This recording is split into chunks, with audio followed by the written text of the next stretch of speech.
My sister mocked my kids, calling them mediocre. I smiled, said, "You never see us again," and left. Then I cut off her kids' college fund.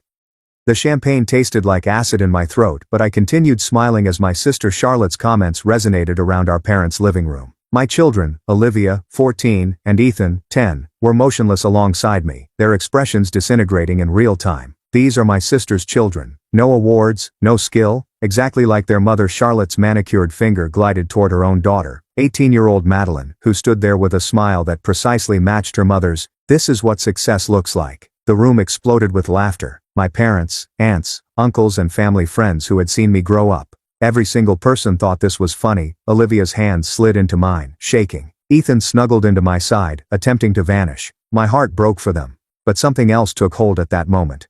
Something cold and calculating that I had never experienced before.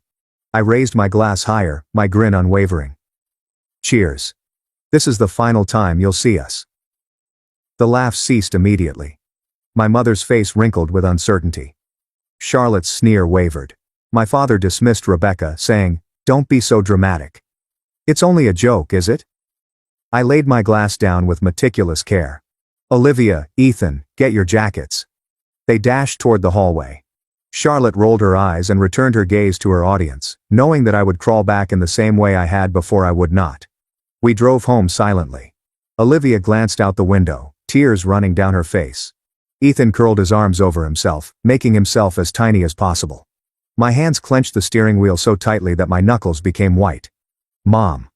Olivia's voice crackled. "Are we truly not going back?" "Never," I promised her. My phone buzzed about an hour after we arrived home. Charlotte's name illuminated the screen. "You're still funding my daughter's college expenses, correct?" I gazed at the message for a long time. 3 years ago, when Charlotte's marriage fell apart and she found herself unexpectedly unmarried with a teenage daughter, I promised her something: I would pay for Madeline's whole 4-year college education. It felt like the appropriate decision at the moment. I had money. Charlotte did not. My fingers lingered over the keyboard. Then I opened my laptop instead. I'd been working in estate planning and financial advising for 15 years, developing a quiet, prosperous career that no one in my family appeared to notice or care about. They saw a divorced mother with ordinary children, not the person in charge of multiple large trusts and financial portfolios, one of which supported Madeline's college savings. Account. The account had been manually created and funded with more than $250,000. I placed 3 phone calls.